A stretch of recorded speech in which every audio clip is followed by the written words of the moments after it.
Olá, sejam todos muito bem-vindos a mais uma live do IDOT oficial aqui no Instagram. Você que está assistindo essa live agora, nesse exato momento, seja muito bem-vindo. E você que está assistindo essa live por uma gravação aqui no próprio IGTV ou no YouTube, não deixe de colocar o seu comentário, deixar a sua pergunta e deixar as suas sugestões. Hoje teremos a presença especial do professor Marcial Zanelli de Souza. Mas antes, nós temos que fazer aqui os comunicados. Não deixem de usar a hashtag IDOT perto de você. IDOT não para nunca para trazer conteúdo de grande valor para a sua formação e para a sua carreira. Vamos lá. Fiquem atentos aí na programação do IDOT. Na quarta-feira teremos a aula com o Zezé, o IDOT em casa, com o Zezé e professores convidados. E também teremos na sexta-feira o IDOT, estudando com o IDOT no NUP, né? Com a coordenadora Anne Castelliani. Ok? Então, como eu já adiantei para vocês, hoje teremos a presença do professor Marcial Zanelli de Souza. E eu vou aproveitar esse momento para perguntar para vocês o que vocês estão achando desses conteúdos que nós estamos apresentando. Deixe aqui embaixo o seu comentário, deixe a sua pergunta para o professor Marcial e não esqueçam, cola o dedo no coraçãozinho aí do lado. Isso. Cola o dedo aí, coraçãozinho do lado, para dar mais relevância da nossa live pro Instagram, para entregar para cada vez mais pessoas. Aperte o aviãozinho e mande para mais amigos. Mande para pelo menos 2 colegas, 2 amigos que você tenha que faça fisioterapia, que tem interesse na osteopatia.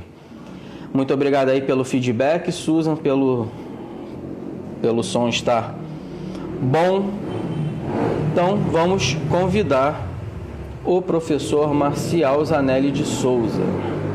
Aguardando aqui o professor aceitar o convite. Um momento. Agora vai, professor. Não deixe de colocar aí também de qual unidade vocês são.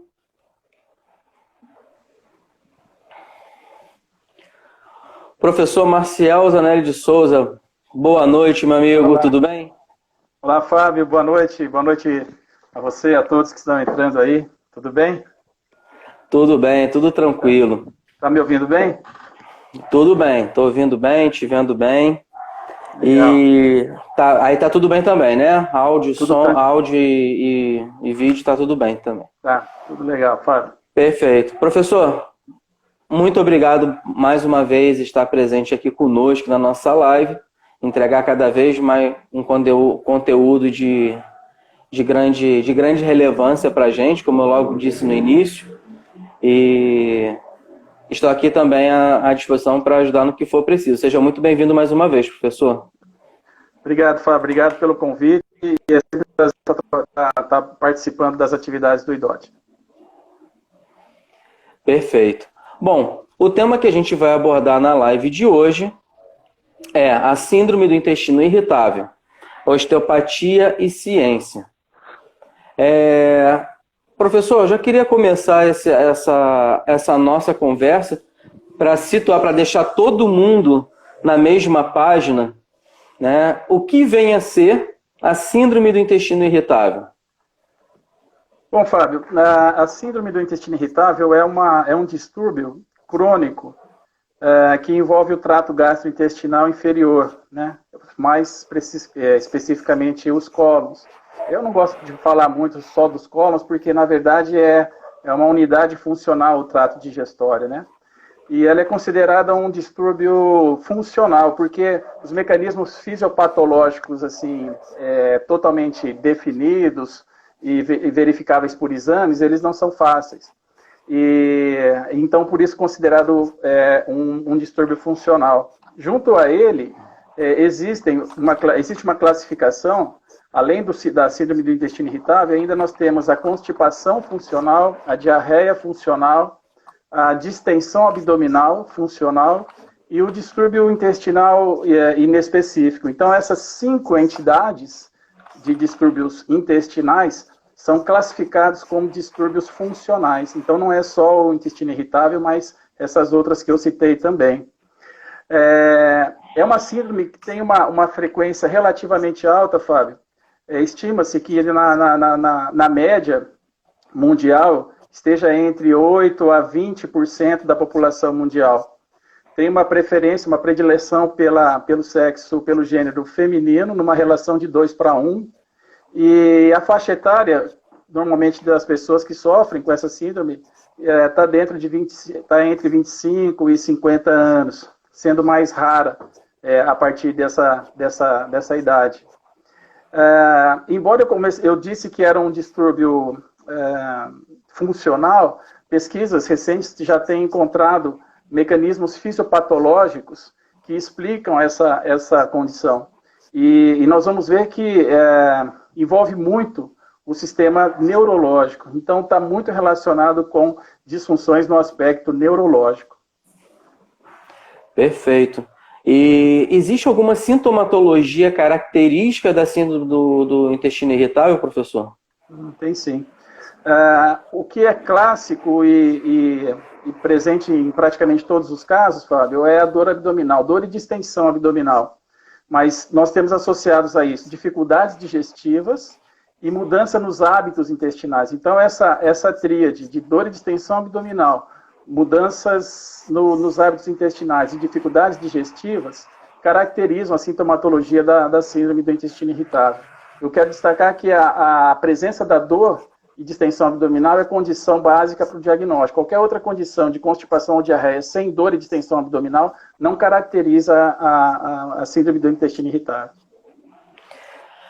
Perfeito. E dentro dessa clínica, né, que você já apresentou, né, a gente considera essa variedade. É possível classificar ou subdividir essa condição, professor? É sim, Fábio. Hoje nós sabemos que a síndrome do intestino irritável, ela pode se manifestar em 4 subclasses. E isso é importante para nós, enquanto osteopatas que vamos atender, vamos tratar essas pessoas, que nós conheçamos essa subclassificação, porque isso pode determinar diferenças nas abordagens terapêuticas, tá? Então, a primeira condição é a tipo 1, chamada tipo 1, que é a síndrome do intestino irritável com dor e distensão abdominal sempre associada à diarreia.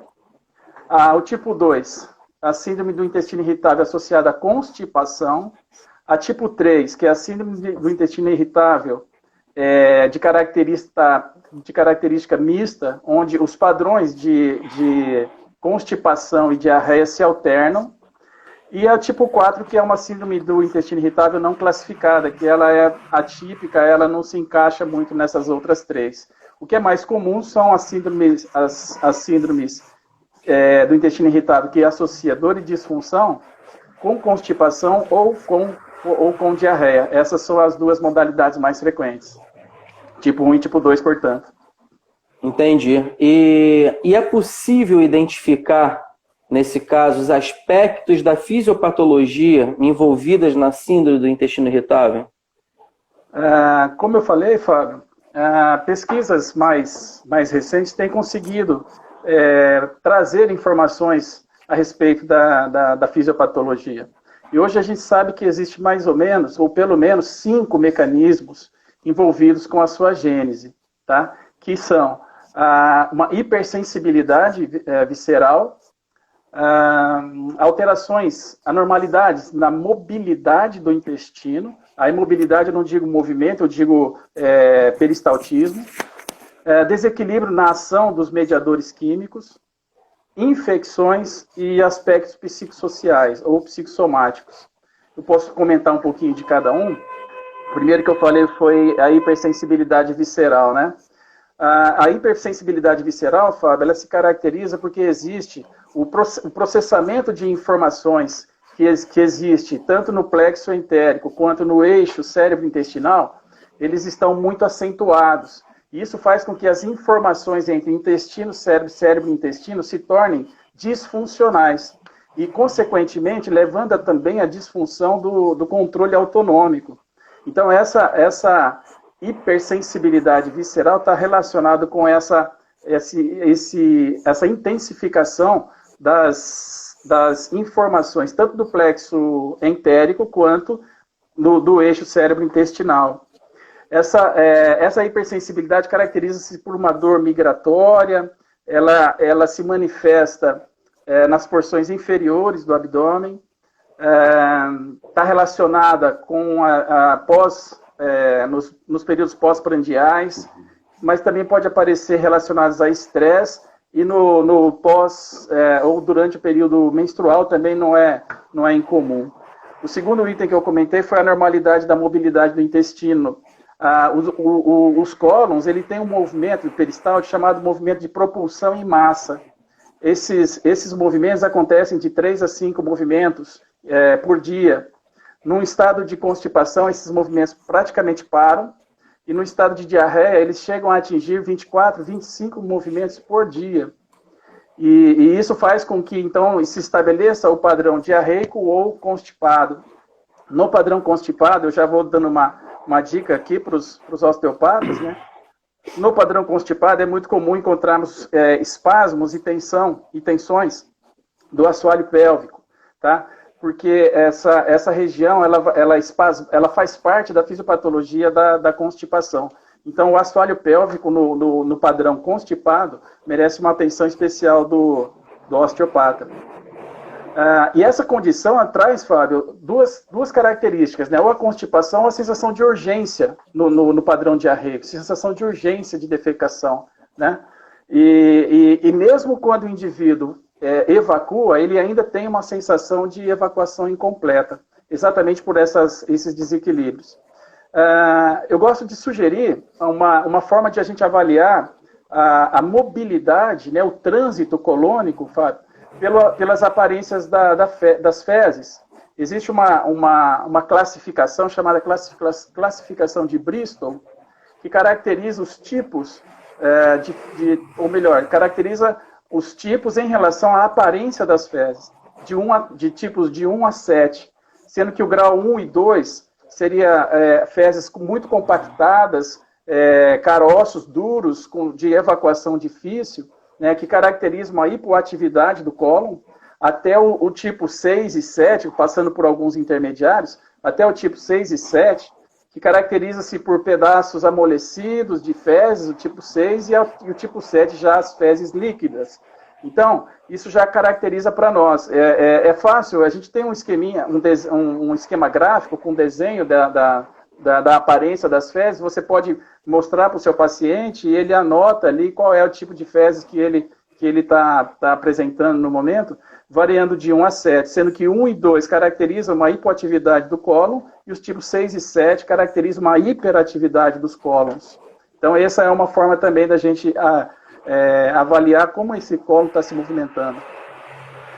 O terceiro que eu comentei foram os desequilíbrios da ação dos neurotransmissores, né? Como eu falei, na hipersensibilidade visceral, né? Esses neurotransmissores, eles são intensificados. A gente sabe que os níveis de serotonina, por exemplo, substância P, histamina, opioides, óxido nítrico, eles estão muito aumentados nessa condição. E isso faz com que haja um desequilíbrio no controle, tanto intrínseco, que é formado pelo sistema entérico, quanto pelo controle extrínseco, que é comandado pelo sistema nervoso autônomo simpático e parasimpático. Então, esses desequilíbrios desses neurotransmissores fazem com que essa desautonomia seja instalada, tanto no mecanismo intrínseco quanto extrínseco. O quarto item que eu comentei foram as infecções, né? 25%, mais ou menos, de 25% a 30% das pessoas que têm a síndrome do intestino irritável, elas relatam um episódio de infecção bem característico. A partir desse episódio infeccioso, ele passa a desenvolver a síndrome do intestino irritável. Isso perfaz mais ou menos 25% a 30% dessas pessoas. E algumas com uso excessivo ou uso prolongado de antibióticos também tem esse favorecimento, porque a gente sabe que o antibiótico causa um desequilíbrio da microbiota e produzindo a disbiose, né? E, por último, o que você me perguntou dos aspectos, os aspectos psicossociais ou psicossomáticos, né? Nós temos um dado que cerca de 60% das pessoas que procuram auxílio médico para tratar a síndrome do intestino irritável, 60% refere a algum distúrbio psiquiátrico. E essas pessoas, elas se caracterizam principalmente por duas vertentes, né? Ou elas aparecem no padrão de ansiedade ou no padrão de depressão. Tanto a ansiedade quanto a depressão, elas podem estar relacionadas com essa síndrome. Vamos lembrar que existe uma relação pelo eixo cérebro-intestinal, existe uma relação entre sistema nervoso central e intestino, que fazem trocas de neurotransmissores, tanto no mecanismo a gente chama de top-down, ou seja, do cérebro para o intestino, quanto bottom-up, do intestino para o cérebro. Essa troca de informações neuroquímicas são fundamentais. E nos indivíduos com alterações emocionais, psicológicas, psicossomáticas, nós temos uma ativação do eixo do estresse, né? E também nós temos hiperreatividade do intestino, fazendo com que as reações emocionais fiquem acentuadas.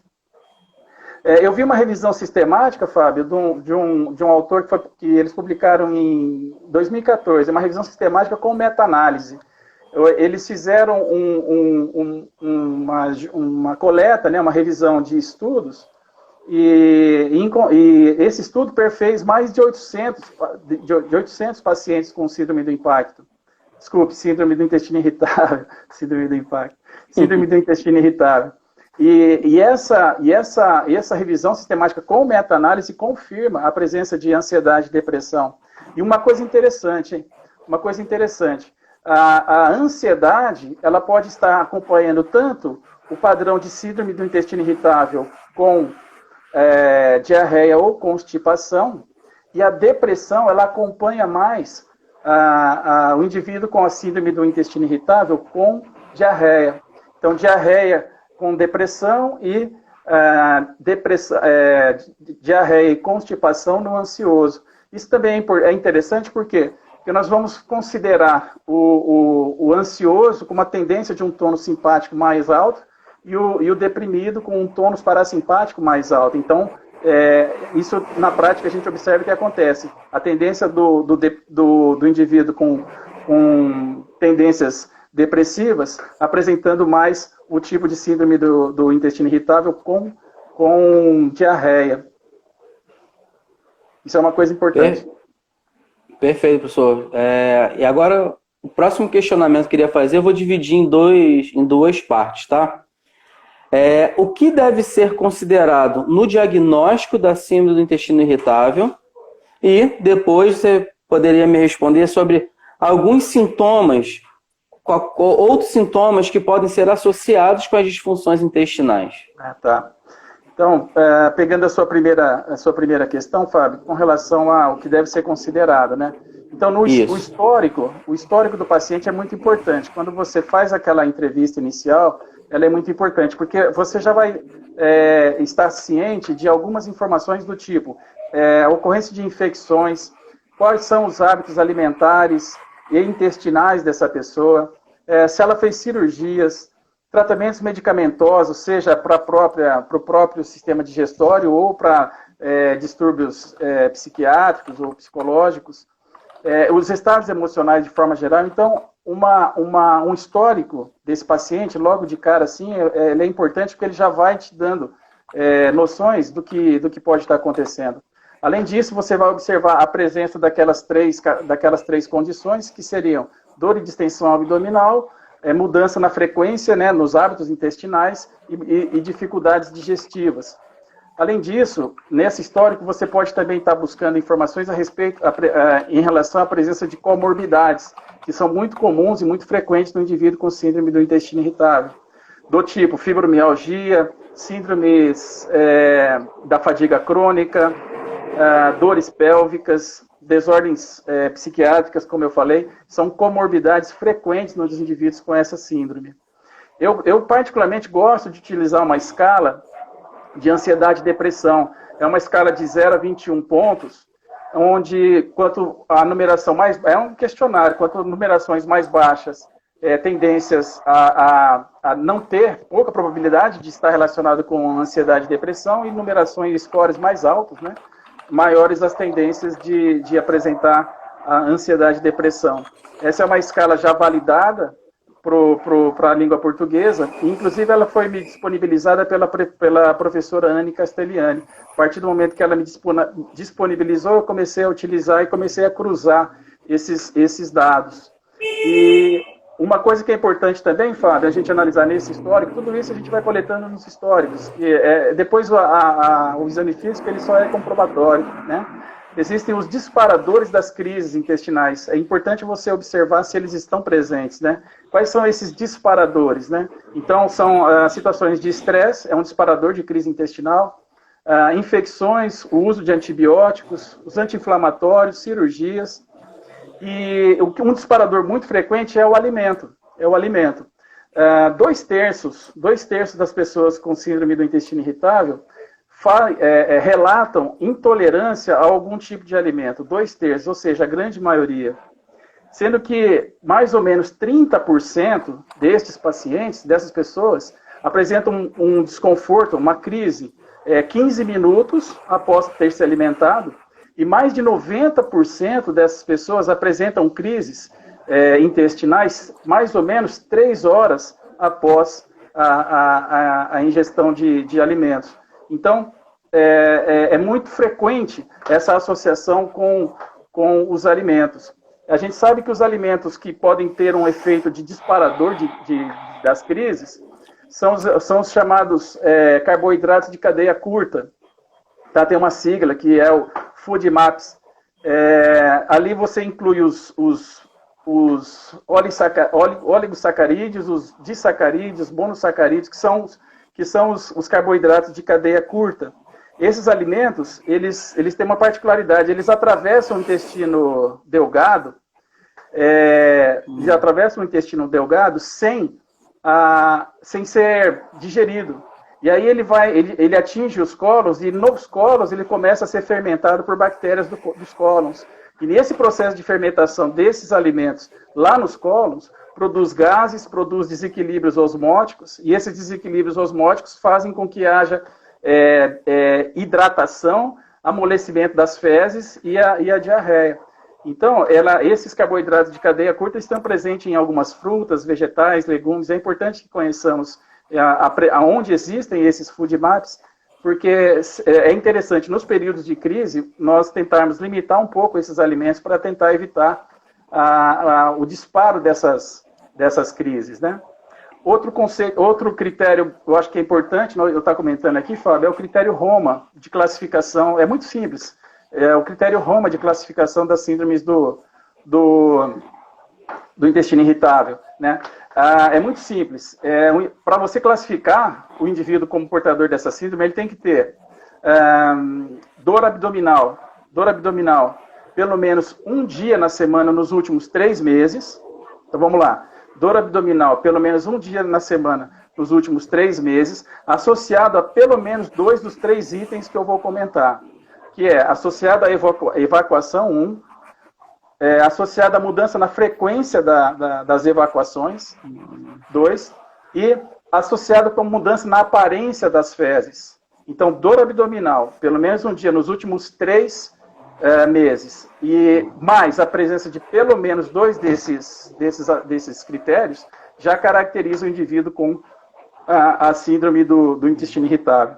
E a segunda questão que você me falou era sobre sintomas associados. Alguns outros sintomas associados, isso. É importante a pergunta, Fábio, por quê? Porque nós vamos encontrar os pacientes, normalmente com a síndrome do intestino irritável, é aquele paciente poliqueixoso, aquele paciente que traz inúmeras queixas, tá? O que é comum, o que eu vejo com frequência, dores na coluna, principalmente torácica e lombar, dores articulares nos membros problemas vasculares nos membros inferiores, com edemas, varicosites, dores nos ombros. Isso são dores músculo-esqueléticas associadas com essa síndrome que eu vejo com frequência. Acho importante também, Fábio, falar de aspectos toxicológicos, tá? Por quê? Porque o indivíduo, quando tem um distúrbio intestinal, o padrão infeccioso, tóxico desse indivíduo fica aumentado. E isso favorece, por exemplo, cistite de repetição, favorece sinusites, alergias crônicas recidivantes, cefaleias, tudo isso por um perfil toxicológico aumentado presente no indivíduo com essa síndrome. Então, o indivíduo pode ter uma sinusite repetitiva relacionado com um distúrbio intestinal por causa do padrão toxicológico que existe. Basicamente isso. Perfeito. E, de forma geral, como é o tratamento do indivíduo com a síndrome do intestino irritável? O tratamento padrão, Fábio, ele vai desde uso de medicamentos, orientações nutricionais e tratamentos e o uso de psicoterapias, né? Esses medicamentos, que são usados com mais frequência, são os laxantes, né, obviamente, com os medicamentos também que são constipantes ou obstipantes, antiespasmódicos, orientação nutricional, como eu falei, e alguma orientação com relação à orientação de psicoterapia. Basicamente, o tratamento padrão basicamente é isso. Você vê que talvez a questão nutricional e talvez a questão da psicoterapia pode pensar em chegar um pouquinho mais longe na fisiopatologia, né? Fora isso, os tratamentos são muito mais sintomáticos mesmo. Perfeito. E vamos falar da osteopatia também, né? E a osteopatia seria uma boa opção de tratamento nesses casos? A gente tem estudos que mostram resultados nessa intervenção, ensaios clínicos, enfim, o que a gente tem aí de relevância desse caso relacionado à osteopatia? Olha, Fábio, infelizmente não é muito, tá, que nós temos. Mas nós já temos. Isso, para quem não tem um pouco, já é alguma coisa. Uhum.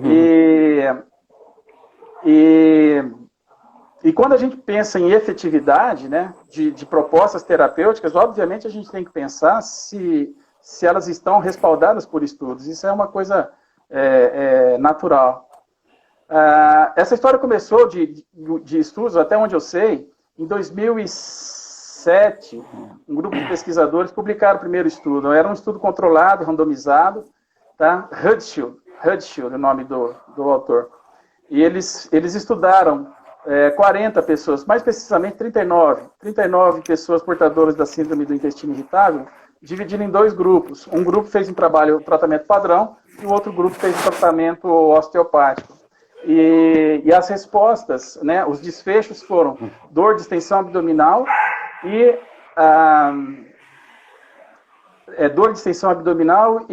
em relação à frequência das evacuações. E eles encontraram 67%, 68% de boa melhora e de 20 e poucos por cento de uma melhora razoável. Isso foi em 2007. Depois, em 2012, já teve um trabalho também clínico randomizado de Florence, 2012. Ele fez um trabalho com 30 portadores de síndrome do intestino irritável, só que ele fez um modelo cruzado, né? Ele divide em dois grupos. Um grupo, a professora Anne já explicou bem essa metodologia, um grupo faz um trabalho osteopático, o outro grupo faz um trabalho placebo por um tempo. Depois dá um espaço, depois os grupos se invertem. E aí, então, no final, avalia a resposta disso. Esse é o crossover, ou o estudo cruzado, né? E esse estudo de Florence, de 2012, encontrou melhoras significativas na sintomatologia gastrointestinal e melhora também no aspecto emocional. Tanto em scores de ansiedade e depressão também estavam melhorados. No ano seguinte, 2013, a Tali fez um trabalho também randomizado, um modelo bem parecido com o anterior, cruzado, e depois eles fizeram um follow-up, né, um segmento um pouco mais longo para observar os resultados, os desfechos. Interessantemente, eles também encontraram melhoras significativas nos hábitos intestinais e na dor e na distensão abdominal, mas nesse trabalho eles não encontraram melhoras no aspecto emocional. No quesito ansiedade, depressão, não encontraram melhora, diferente do trabalho anterior. Aí, em 2014, Fábio, Miller e seu grupo de pesquisadores fizeram uma revisão sistemática. A revisão sistemática dos ensaios clínicos randomizados, eles estão altos na pirâmide de relevância de evidência, né, científica. E eles fizeram uma revisão sistemática. E nessa revisão sistemática, eles conseguiram reunir 5 estudos apenas. E esses 5 estudos totalizou um número de 204 pacientes com síndrome do intestino irritável. E nesse estudo, né, eles analisaram a qualidade metodológica desses estudos por um critério de viés, né, de risco de viés. Então, os estudos que tinham riscos de viés mais alto, né, foram excluídos. Então, eles só pegaram estudos que tinham riscos de viés mais baixo por uma classificação da colaboração Cochrane. Então, eles fizeram essa coleta apenas com estudos com baixo risco de viés. E aí só sobraram 5 estudos. E a conclusão desses autores é que existem claros indícios que a osteopatia produz respostas, desfechos muito positivos na dor, na distensão abdominal e alguns na frequência dos hábitos intestinais. Mas, em contrapartida, o baixo número de estudos e o baixo número de pacientes totalizados nesses estudos, né, ele sugere que, então, ele sugere a necessidade de mais estudos, né, para que possa, no futuro, fazer uma revisão bibliográfica onde possa ser incluída a meta-análise. A meta-análise é um recurso estatístico que é muito preciso no sentido de mostrar se a efetividade de um procedimento, de uma intervenção em relação à outra, né? Então, em resumo, a osteopatia é sim uma boa opção. Os estudos científicos apontam para essa efetividade, para a segurança da abordagem, né? Porém, ainda precisamos avançar mais com um número maior de estudos. Esse é o ponto que nós estamos até agora, até aqui, né? Com relação à parte científica na síndrome do intestino irritável. Perfeito. Professor, tem algumas pessoas que perguntaram aqui, tá? Só para fazer um parênteses aí no que a gente está conversando. Antes de você falar sobre o critério de Roma, você citou uma escala de avaliação. Essa escala tem algum nome específico? Como é que as pessoas acham essa? Se a pessoa estivesse referindo à escala de Bristol, é a escala de aparência das fezes, tá? Se for essa, é a escala de Bristol, do tipo de 1 a 7, e ela foi publicada por Lewis e Hilton em 1997. Tá? Não é uma escala difícil de encontrar, em artigos ela aparece com frequência, mas se for essa escala que o colega está perguntando, é a escala de Bristol. Perfeito. E se por acaso não for, depois deixa um comentário para a gente aqui no direct, que a gente envia para o professor Marcial e a gente resolve isso rápido também. Professor, vamos lá. Você poderia comentar um pouco sobre os aspectos relacionados com o tratamento osteopático na síndrome do intestino irritável? Claro, eu acho que essa é a razão, talvez a principal que nos trouxe aqui, né, para falar um pouco sobre o aspecto osteopático. Eu começaria dizendo o seguinte: a função do trato digestório envolve 5 mecanismos. 5 mecanismos, que são digestão, absorção, secreção, excreção e mobilidade envolvendo tudo. Então, esses 5 mecanismos estão diretamente ligados com a função do tubo digestório. Quando nós temos disfunção ou disfunções que envolvem o trato digestório, nós temos que pensar nessas 5 funções e pensar nos sistemas que controlam essas 5 funções. E aí nós vamos ver que nós vamos chegar muito em sistemas que são conhecidos, né? Quais são os sistemas que controlam esses mecanismos? Então nós temos o sistema endócrino, aí são 3 agora, endócrino, parácrino e neural. Então nós temos 5 mecanismos relacionados com a função do trato gastrointestinal, do tubo digestório, e 3 mecanismos de controle. Então nós temos que analisar a funcionalidade nesses aspectos. O sistema endócrino, Fábio, ele é formado por alguns hormônios que são sintetizados por glândulas e também por células da mucosa do trato digestório. Existem as chamadas células, as enteroendócrinas, e um exemplo delas são as células enterocromafins. Essas células produzem, por exemplo, serotonina. E essas células elas são sensíveis a estímulo mecânico. Então, quando nós, com os vetores mecânicos osteopáticos que nós aplicamos sobre a região intestinal, por exemplo, nós podemos sim estar fazendo um trabalho estimulatório sobre as células enterocromafins. Isso pode ser interessante em algumas situações, e em outras não é interessante. Então, mas esse é o controle endócrino. O controle parácrino são quando essas células produzem hormônios ou neurotransmissores que atuam nas células vizinhas. E isso acontece em todo o tubo. É interessante é que os hormônios produzidos, por exemplo, como a serotonina, ela também funciona como neurotransmissor. Então, isso é uma coisa muito interessante, porque não é uma classificação única, ou é hormônio ou é neurotransmissor. No sistema digestório, tanto hormônios e neurotransmissores podem fazerem a mesma função. Exemplo é histamina, serotonina, prostaglandina, óxido nítrico, que é um gás, tá? Que faz vasodilatação, é microbicida. Então, tem alguns elementos aí.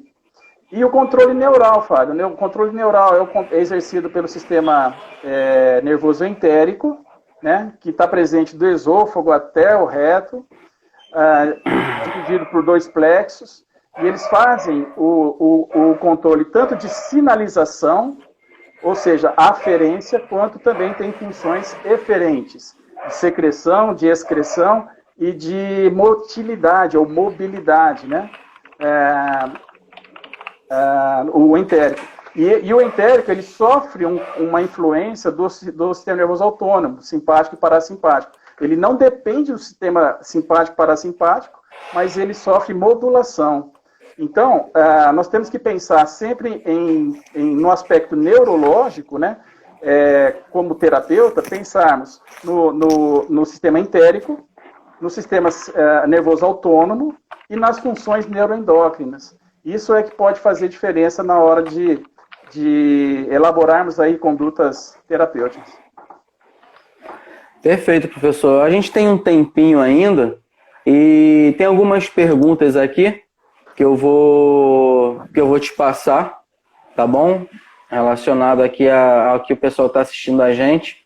Bom, a primeira, na verdade, não é uma pergunta, é uma complementação daquela dúvida sobre aquela escala, né? Algumas pessoas comentaram aqui que é uma escala que fala sobre a respeito de ansiedade e depressão, uma escala que é composta de 21 pontos. Tá. É a escala HAS de 21 pontos de ansiedade e depressão. Depois eu posso passar se chama escala HAS. Eu posso passar a referência. Quem passou lá na clínica escola deve ter utilizado, porque eu sei que a professora Anne disponibiliza lá e o pessoal utiliza lá também. Mas eu posso passar a referência depois. Perfeito, obrigado, professor. E para quem quiser essa referência, só mandar aqui no direct aqui do IDOT também, que a gente encaminha aí para o professor Marcial. Bom, temos algumas perguntas aqui. Uma delas é: paciente com retocolite ulcerativa tem os movimentos peristálticos aumentados? Pode ter, porque o indivíduo com retocolite, ele tem uma tendência a desenvolver diarreia, tá? Mas a retocolite já não configura um distúrbio funcional, tá? Já existe ulcerações, processo inflamatório, já existe alteração na macroestrutura, né? Não é uma condição funcional. Mas a tendência é que haja um processo inflamatório intenso e inclusive com possibilidade de sangramentos. É uma situação que pede um tratamento médico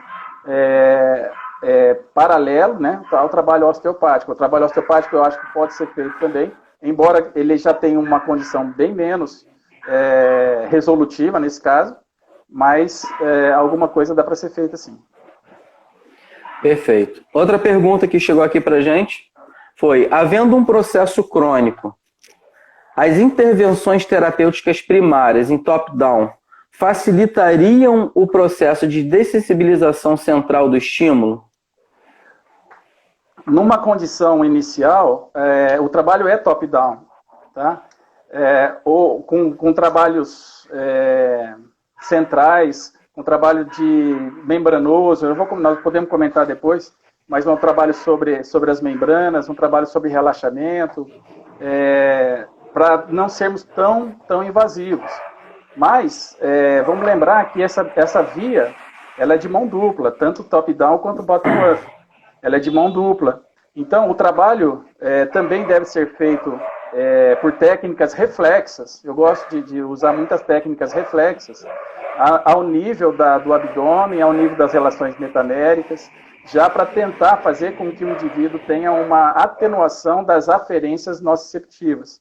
É possível. Então, é uma combinação entre o trabalho top-down, tanto quanto bottom-up, na fase aguda, na fase mais sintomática do problema. Podemos detalhar depois um pouquinho mais. Legal. Outra pergunta que nós temos aqui, né? Professor, você observa que a ansiedade ou a depressão seria mais um processo top-down, causando, de algum modo, a síndrome, ou o bottom-up, sendo o intestino e suas alterações, levando à ansiedade e depressão? Como eu falei, é uma via de mão dupla, tá? É muito comum o mecanismo top-down, tá? Por questões emocionais, por traumas, por conflitos, mas também o bottom-up não é raro, né? No caso de infecções, de cirurgias, de traumas, de alergias que a pessoa desenvolveu a partir de um alimento. Então, essa é uma via, ela é uma via de mão dupla. E um dos parâmetros que eu utilizo para começar uma abordagem terapêutica é saber se a cadeia é ascendente ou descendente. Se a cadeia ela é descendente, eu penso em mecanismos top-down. Se a cadeia é ascendente, eu penso em mecanismo bottom-up. Essa é uma pequena dica aí para a gente começar a investigar por onde iniciar o trabalho. Perfeito. E você indica, uma outra pergunta que tem aqui, você indica o uso de probióticos para os seus pacientes com síndrome do intestino irritável? Tem uma revisão sistemática que foi feita em 2015 com meta-análise. Então, é o topo da evidência científica a respeito do uso de probióticos em indivíduos com síndrome do intestino irritável. Não é o uso de probióticos de forma geral, é o uso de probióticos em indivíduos com síndrome do intestino irritável. É uma revisão sistemática com meta-análise. E esse estudo mostra claramente que a efetividade do uso dos probióticos, a efetividade é alta. Então, é cientificamente recomendável utilizar os probióticos.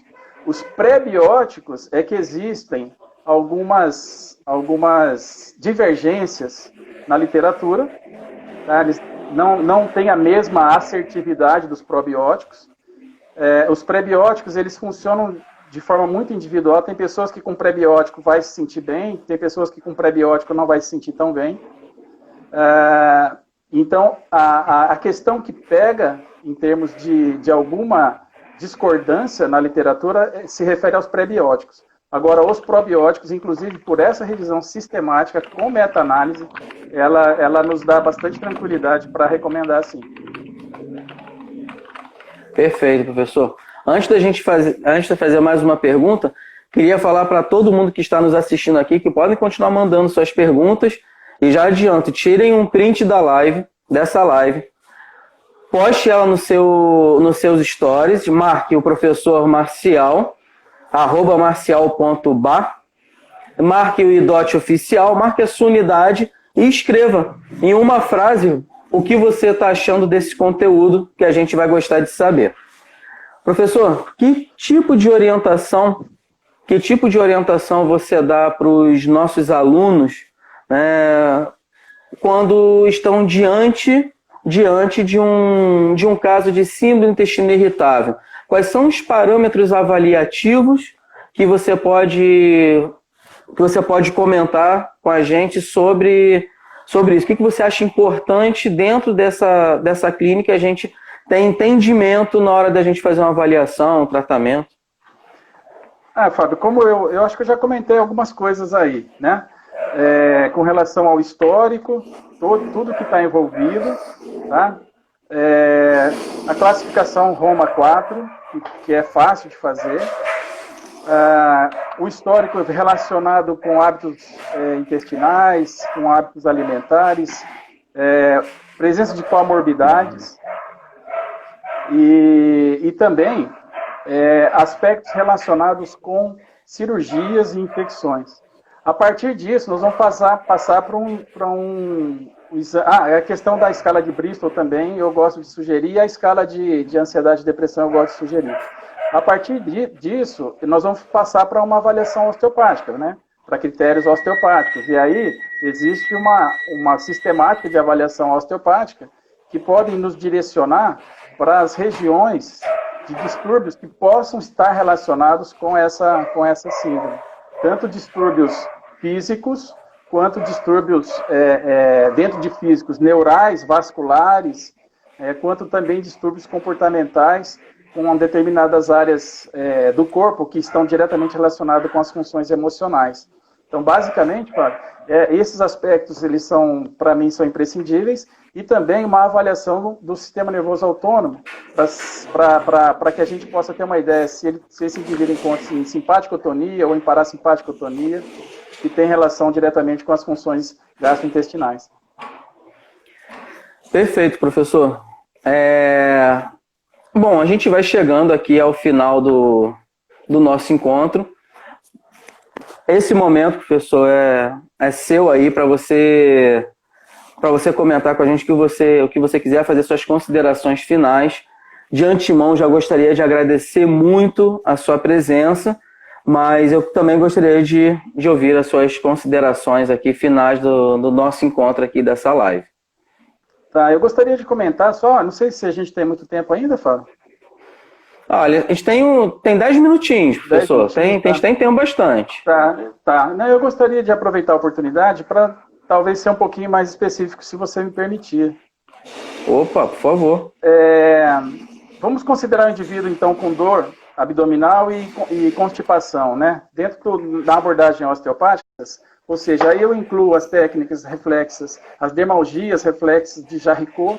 Eu gosto de trabalhar, que são técnicas onde nós vamos encontrar zonas cutâneas espessadas correspondentes às áreas viscerais em disfunção.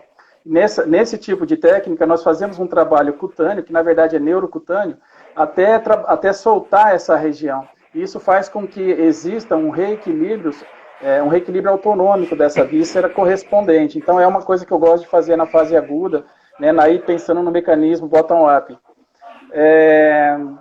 Os reflexos de Chapman, eu gosto de utilizar também. bem comum de encontrar esses reflexos nos tratados de osteopatia. Manobras peritoneais para diminuir a sensibilidade do peritônio, trabalhar com os pontos gatilhos dos cólons, e tem uma região que ela é imprescindível de ser trabalhada, Fábio, que é a junção crânio-cervical C1, C2 e C3, que tem relação tanto com o vago, né, quanto com o gânglio trigeminal, que pode fazer com que haja alterações emocionais. Essa região ela pode estar ou em bloqueio, favorecendo uma constipação, ou hiperexcitada, produzindo um aumento de tônus parasimpático. Então, essa região é uma região que frequentemente nós vamos encontrar disfunções no indivíduo portador de síndrome do intestino irritável. Associado a essa região, nós vamos encontrar também com frequência a zona do plexo celíaco, muito enrijecida, muito densificada. Então, uma das condutas de partida, normalmente, que eu utilizo quando eu encontro a disfunção, é associar um trabalho sobre a região crânio-cervical, C1, C2, C3, e o plexo celíaco, tá? Que tem uma relação importante aí. Outro dado importante outro ponto importante de trabalhar que eu gostaria de comentar é o gânglio estrelado, Fábio. O gânglio estrelado, que é o gânglio cervical inferior. O gânglio estrelado, ele já foi visto em estudos que quando você trabalha inibindo ele, você diminui uma citocina inflamatória, que é a interleucina 8. Quando você diminui você inibe esse gânglio com diminuição da interleucina 8, todos os aspectos inflamatórios que estão favorecidos no corpo vão diminuir. Então, isso favorece a melhora sintomática do indivíduo com a síndrome do intestino irritável, ou colites, ou qualquer outra dor inflamatória aguda na víscera. A inibição do gânglio estrelado. Além disso, acho que vale a pena checar as relações metaméricas, tá? Principalmente de T10 a L2, L3, vale a pena checar, onde nós podemos encontrar segmentos facilitados, o que geram espasmos dos cólons. O nervo vago, em seus pontos de compressão, vale a pena checar também, no forame jugular, na bainha carotídea, no espaço retroclavicular, a nível da carina, ao nível do hiato esofágico e no ângulo na curvatura menor do estômago. São áreas onde o vago pode ser comprimido. E liberar também, Fábio, as vísceras que têm relação com os cólons. Então, a região renal, o fígado, o próprio diafragma, o duodeno. O duodeno tem uma importância enorme, tanto para os problemas gástricos quanto intestinais. Porque do duodeno existe um reflexo chamado duodeno cólico. Quando o duodeno ele enche com o conteúdo alimentar, ele envia uma informação para os cólons iniciar o movimento de massa. Então, para que o peristaltismo dos cólons aconteça, um dos reflexos é o duodeno cólico. Então, se o duodeno estiver em disfunção hipomóvel, esse reflexo vai estar atenuado. Então, a constipação pode ter um elemento participante na disfunção pode ser consequência de uma disfunção do duodeno. Então, trabalhar o duodeno. O reflexo gastrocólico é parecido, tá? Quando o alimento chega no estômago, ele comanda um reflexo para o cólon. Quando ele chega no duodeno, ele comanda um reflexo para o cólon. Então, são vísceras que precisam ser avaliadas para evitar que a disfunção se torne permanente ali. Existem os reflexos, eu já falei 2 reflexos aqui, que são os reflexos da defecação, que é o duodenocólico, o gastrocólico. Tem 2 zonas também que facilitam o movimento de massa, que são as válvulas iliocecais, a válvula iliocecal e a junção duodeno-jejunal também, e o mesosigmoide. O mesosigmoide também, quando o alimento entra no sigmoide, isso desperta um reflexo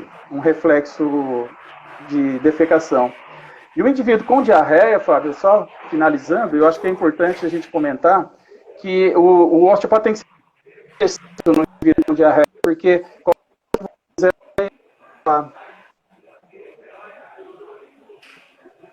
alô, caiu? Pode acentuar. Então, ele precisa ser muito, muito preciso. Tá? Então, a região crânio-cervical C1, C2, C3 também vale para o indivíduo com diarreia. E eu trabalho sobre o sistema ortosimpático, ou seja, estimular o simpático, estimular as regiões simpáticas, por exemplo, com técnicas de recoil nos gânglios mesentérico superior, inferior, a técnica de rib raising na coluna, nas costelas para pegar a cadeia ganglionar lateral, trabalhar o vasos suprarrenais nos aspectos imunológicos, ou seja, isso não é receita, não é protocolo, mas são regiões comumente encontradas em disfunção e que vale a pena, então, a gente estar acessando e trabalhando se encontrarmos as disfunções. Perfeito, professor. Muito bom que deu tempo de você falar sobre esse aspecto. É igual o show, né, professor? A gente anuncia o fim, vem um artista, dá mais uma palhinha e dá esse show aí. Professor, muito obrigado mesmo pela sua disponibilidade, compartilhar um pouco do seu conhecimento. Pelo que eu estou vendo aqui, né, o comentário das pessoas, todo mundo adorando esse conteúdo, e é por isso que eu peço para vocês fazerem isso. Tire um print aqui, marque o professor Marcial, marque o IDOT Oficial e a sua unidade, e escreva uma pequena frase sobre o que você achou, o que você aprendeu na live de hoje. É muito importante esse retorno que vocês dão para a gente. Muito obrigado a todos que estiveram aqui. Acompanhe as ações do IDOT na internet. Você que é aluno do IDOT, você tem a possibilidade de ver várias aulas que já estão na nossa plataforma. E todo esse conteúdo, todo esse conhecimento é para que você sinta o IDOT cada vez mais perto de você. Professor Marcial, boa noite. Muito obrigado mais uma vez e até um próximo encontro. Boa noite, Fábio. Boa noite a todos. Fiquem com Deus. Um abraço. Boa noite a todos também. Tchau, tchau. Tchau, tchau.